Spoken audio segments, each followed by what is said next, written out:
2024 का जो इलेक्शन था बहुत अहम था, उम्मीद थी इंडिया ब्लॉक कुछ नया करेगा, पहले से अच्छा रहा। तो अब संसद में या माहौल में कितना फ़र्क महसूस हो रहा है? फ़र्क है।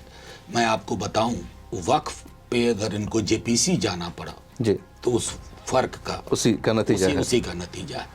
फर्क है कि वन नेशन वन इलेक्शन को लेकर इनको फिर से कमेटी में जाना पड़ा, ये उसका नतीजा है। फर्क है मतलब बीच में मैं बताऊं कि महाराष्ट्र हरियाणा के चुनाव थे, नहीं तो मैंने सदन में प्रधानमंत्री मोदी जी समेत उनके तमाम लोग बीते 10 वर्ष में कभी एनडीए नहीं बोला करते थे, अब बोल रहे हैं सिर्फ बीजेपी भी नहीं बोलते थे, मोदी सरकार। आज बोलते हैं एनडीए सरकार। तो ये जो एनडीए क्या है, जैसे हम इंडिया है वो एनडीए है।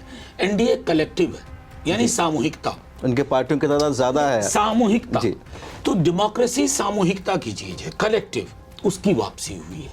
तो ये फर्क है।